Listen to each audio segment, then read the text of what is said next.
Hello friends, welcome back to Positive Approach. This is Nitesh Bharadwaj. Today we are going to discuss about some important key point of unit number 8, that is thermodynamics. Yesterday we already discussed some important key point of this chapter up to key point number 22. So today we will discuss some important key point 23 onward, and after discussing this key point we will discuss some important numerical on the basis of this key point and formula. So without wasting any time, let's start. If you want to purchase the PDF of this chapter, you have to do one thing only. You have to message us on our WhatsApp ID. I will suggest you to write down all the important key point of this chapter. So our key point number 23 is slope of adiabatic curve is steeper than isothermal curve. Slope of adiabatic curve is steeper than that of isothermal curve in PV diagram in case of expansion. In case of expansion, slope of adiabatic curve, as you see here, slope of this adiabatic curve is steeper than that of the isothermal curve. What does this imply? This implies in case of expansion, work done by this isothermal process is greater than that of the work done by this adiabatic process. But in case of compression, the slope of this isothermal process is steeper than that of adiabatic process, and in case of compression, work done by this adiabatic process is greater than that of the isothermal process. I hope these diagrams are clear to you. And here, work done by adiabatic process is greater than that of the isothermal process in case of compression, and in case of expansion, work done by isothermal process is greater than that of this adiabatic process. Okay, now our next key point is key point number 26, that is limitation of first law of thermodynamics. First law of thermodynamics is also called the law of conservation of energy. And what are its limitations? Main limitation: it does not tell us about the direction of the transfer of heat. First law of thermodynamics does not tell us about the direction of the heat. It does not tell us how much given quantity of heat converted into work. Second is, it does not tell us about the quantity of the heat converted into work. And third one is, it does not tell us about the condition under which heat energy converted into work. First one is direction of the transfer of heat. Second one is quantity of heat converted into work, and the third one is its condition. Okay, our next important key point is efficiency of heat engine. Efficiency of heat engine denoted by eta, which is equal to 1 minus Q2 by Q1, which is also written as 1 minus T2 by T1, where this Q2 is temperature of sink and this Q1 is temperature of source, and it is always less than 1. It is always less than 1. Eta is always less than 1. And what is eta? Eta is efficiency of a engine. Okay, and what does this imply? This expression implies this efficiency of an engine always depend upon the temperature of the source and sink. And if temperature of the sink is equal to 0, that is equal to T2, then eta is equal to 1, then the efficiency of the heat engine is 100%. But practically it is not possible. Practically the efficiency of this engine is not possible. Okay, our next key point is temperature of system decreasing during expansion and it is increasing during expansion. During contraction. Temperature of system decreasing during expansion and the temperature of the system increasing during contraction. Our next key point is key point number 31. Can temperature of an isolated system changes? Can the temperature of an isolated system changes? Yes. Temperature of an isolated system changes because in adiabatic process we know that pressure, temperature and volume of the system changes. Okay, so temperature of an isolated system changes. So in adiabatic process, temperature of isolated system changes. What is adiabatic process? A process in which temperature, pressure and volume of the system volume of the system changes, but the total heat in that system is conserved. Okay, our next key point is flywheel used in stationary engine to provide smooth motion. What is the purpose of the flywheel used in stationary engine?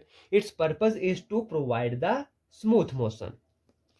Our next important key point is what is change in internal energy of a gas which compressed isothermally. which compressed isothermally. So there is no change in internal energy because internal energy depend upon the temperature.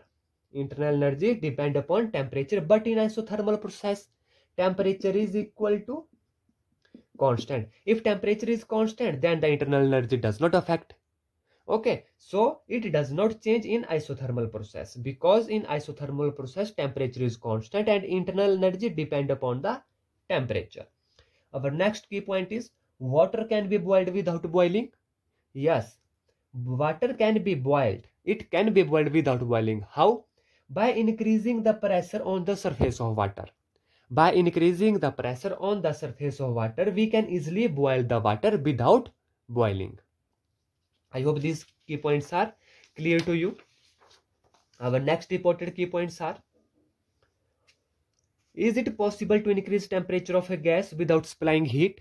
Yes, it is possible to increase the temperature of gas without supplying heat. How? Temperature of a gas increased by compressing the gas adiabatically. By compressing the gas adiabatically, we can easily increase its temperature. Next is, this is a PV diagram. PV diagram, you have to identify what does this graph show, what does this line show. So here first one line, here you see that this is PV diagram. Okay, now this is first line. Okay, what does this line implies? Here you see that volume is constant. Volume is constant, and when volume is constant, we know that in case of isochoric process, this graph represent isochoric process. And our fourth graph is, this is fourth one. Here P is constant, pressure is constant, and we know that isobaric process, it is a isobaric process because in case of isobaric process, pressure is constant. Now there are two curves, 2 and 3. This curve is second and this curve is third. Now you see that here second curve is steeper than that of this third curve. So this second curve described adiabatic process, and this is implies isothermal process. I hope these diagrams, these graphs are clear to you. Here this graph 1 represent isochoric process as it occur constant volume, and here 2 this graph 2 is steeper than that of 3, and this graph 2 is steeper than that of the third graph in case of adiabatic process. Okay, and third one is, it is obvious, it is isothermal process. And fourth one, here pressure is constant. If pressure is constant, and we know that when pressure is constant, that process is called isobaric process. Okay, our next important key point is 1 calorie is equal to 1 calorie is equal to 4.186 joule, which is approximately equal to 4.2 joule. Okay, and eta, which is the absence of a heat engine, 1 minus T2 by T1, it is sometimes also called work done by heat. Okay, and entropy given by ds, which is equal to dq by T, and the unit of entropy is calorie per Kelvin. These are very important formulas because on the basis of these formula, many times numerical can be asked in examination. So these are the various approximate 39 to 40 important key point of this chapter, thermodynamics. I hope all these key points are clear to you. Now we will doing some important numerical on the basis of this key point. So our first numerical is, find the change in internal energy of a gas when we have to calculate the change in internal energy. Okay, it absorbs 80 calorie of heat given that dq is equal to 80 calorie. Okay, and perform work done, and work done is equal to 170 joule. Okay, we have to calculate the change in internal energy. We have to calculate this. Okay, we know that according to first law of thermodynamics, what it states that this dq is equal to du plus dw. We have to calculate du. Du is equal to dq minus dw. Where is dq? dq is 80 calorie. Okay, we have to convert it into joule. We discussed now how to convert 1 calorie. We know that 1 calorie is equal to 4.2 joule. So we have to multiply this to convert into joule. 80 into 4.2 joule, which is equal to 8 2s are 16, 8 4s are 32. 0.0. It is 336 joule. Okay, now substituting all these value here, dq is 336 joule minus dw is 170 joule. So this is du. Now 336 minus 170, 6, 7, 8, 9, 10, 11, 12, 13. Here this is 6 to 1, 1. That is 166 joule.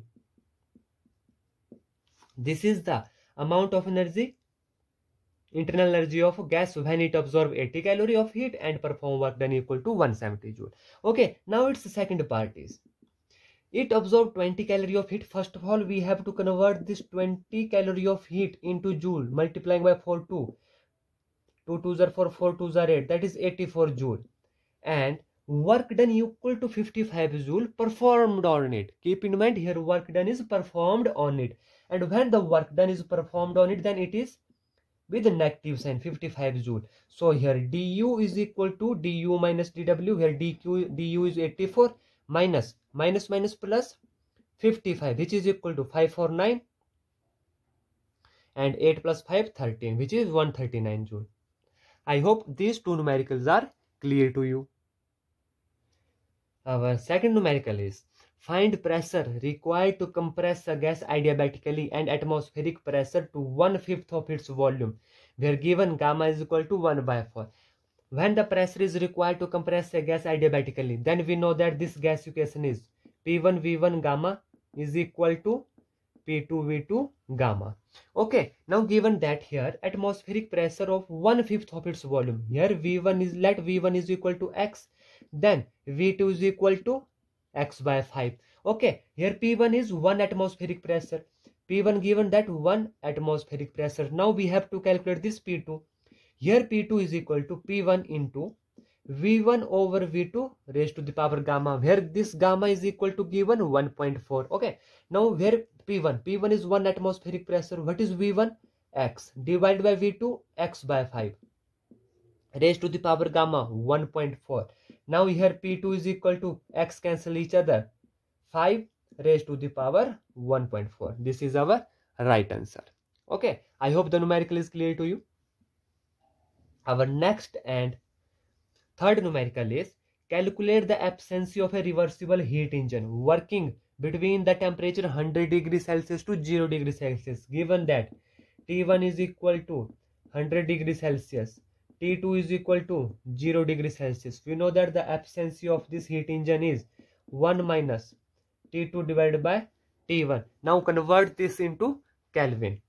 Here T1 is equal to 100 degrees Celsius plus 273, that is equal to 373, and T2 is equal to 0, that is 0 plus 273 Kelvin, that is 273 K. Okay, now this eta is equal to 1 minus T2. What is T2? T2 here 370, T2 here 273 divided by T1.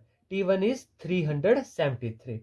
Taking LCM, 373 minus 273 is equal to 100. Convert it into percentage, multiplying it by 100, which is approximately equal to 26.8%.